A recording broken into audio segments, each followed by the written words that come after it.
What's up guys, and welcome back to the channel. Today's video is gonna be a quick one. We're gonna be going to the dyno. This car is actually gonna get the engine removed in the next day or two. We're actually gonna be taking the 2GR MR2. This is gonna help settle a debate that my fiance and I have as to how much power this car is making to the wheels. I personally think that it's making about 280 wheel horsepower. She thinks it's making about 290. So we made a bet that the person who's closest to the actual wheel horsepower without going over wins. The loser's gonna have to buy the winner drinks. And it just so happens that I live like literally 5 minutes away from Lynn Benton Community College. They have a annual like open house / dyno day for their automotive program. And I'm gonna take this car there so we can see how much power it makes to the wheels. For anyone who's never seen any of my videos, I'll just give you a quick breakdown of this car. So it's a 93 MR2 NA chassis. The 2GR that's in it is completely stock. This is pretty much your typical setup that most people would do if they're doing a swap. On the exhaust side, I got the Frankenstein Motorwork headers, the TCS Y pipe,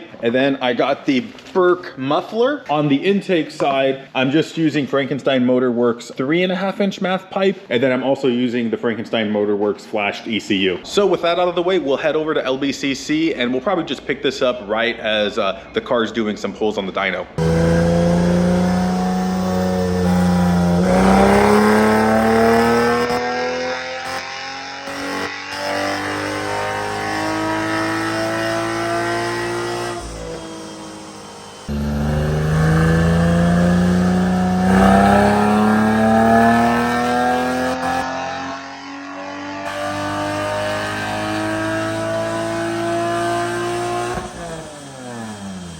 Here's the dyno graph. We can ignore this bottom part. Peak power though, because that's really what I was the most curious about, was at about 280, 281. I thought the car was gonna make 280. My fiance thought it was gonna make 290, so that means I won our little bet and she has to buy me some drinks. Now, if anyone was curious what kind of dyno this was, it actually is a Mustang dyno, which I'm not an expert on this stuff. Obviously, I'm not a tuner or anything like that, but a lot of people say that Mustang dynos tend to read a little bit low, which I guess could make sense since I know I've seen dyno videos of other, 2GR swapped MR2s, and I see a lot of them running around that like closer to 300 range. Either way, I'm still super happy. The car has plenty of power and it does everything I want. Also, I got to give a huge shout out to everyone at that's with the Lynn Benton Community College automotive program. Everyone there was just like super awesome, very nice, very helpful, because this is actually the first time I've like personally myself have ever been on a dyno. So overall, super great experience. And that's all I got for this video. I'm hoping over the next like month or so, I should be able to get back in the shop since, my schedule should hopefully be lightening up. Thanks for watching everyone, and I'll see you guys in the next video.